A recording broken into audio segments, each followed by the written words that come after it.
લોકમત ન્યૂઝમાં આપનું સ્વાગત છે। રાજપીપળાના નાંદોદ તાલુકામાં રહેતા યોગેશભાઈ માછી માટે તેમની દીકરી ખુશીના લગ્ન એક મોટો આનંદનો પ્રસંગ હતો, પરંતુ મર્યાદિત આવકના કારણે લગ્નનો ખર્ચ તેમના માટે ચિંતાનો વિષય પણ બન્યો હતો। યોગેશભાઈ છૂટક ફળ વેચીને પરિવારનું ગુજરાન ચલાવે છે। આર્થિક પરિસ્થિતિને ધ્યાનમાં રાખીને પરિવારે સમૂહ લગ્નમાં દીકરીના લગ્ન કરાવવાનો નિર્ણય લીધો હતો।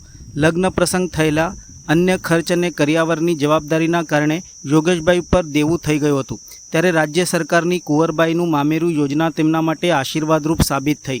ખુશીબેનને યોજના અંતર્ગત રૂપિયા 12,000ની સહાય મળતા પરિવારે રાહતનો શ્વાસ લીધો હતો। ખુશીબેન માછીના જણાવ્યા મુજબ લગ્ન બાદ મળેલી આ સહાયથી તેમના પિતાના દેવાની ચૂકવણી કરવામાં મોટી મદદ મળી। તેમણે જણાવ્યું હતું કે ઓછી આવક ધરાવતા પરિવારો માટે આ યોજના ખૂબ જ ઉપયોગી છે અને સરકાર તરફથી મળેલી સહાય સમયસર મળી રહેતા પરિવારને આર્થિક બોજમાંથી બહાર આવવામાં સહારો મળ્યો છે।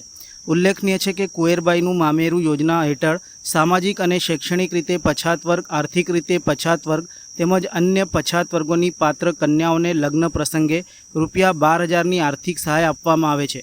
લગ્ન થયાના 2 વર્ષની અંદર અરજી કરીને લાભ મેળવી શકાય છે। ગુજરાત સરકારના સામાજિક ન્યાય અને અધિકારિતા વિભાગ દ્વારા અમલમાં મુકાયેલી આ યોજના અનેક જરૂરિયાતમંદ પરિવારો માટે લગ્ન પ્રસંગે આર્થિક સહારો પૂરો પાડી રહી છે। કિશનભાઈ માછી છે। હું નવા ફળિયા માછીવાડ રાજપીપળામાં રહું છું। મારા લગ્ન ફેબ્રુઆરી 2026માં સમૂહ લગ્નમાં થયા હતા।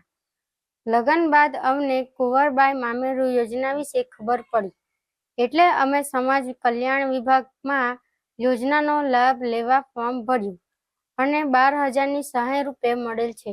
આ કુંવરબાઈ મામેરું યોજના મારા પિતાજી માટે ખૂબ મદદરૂપ થઈ છે।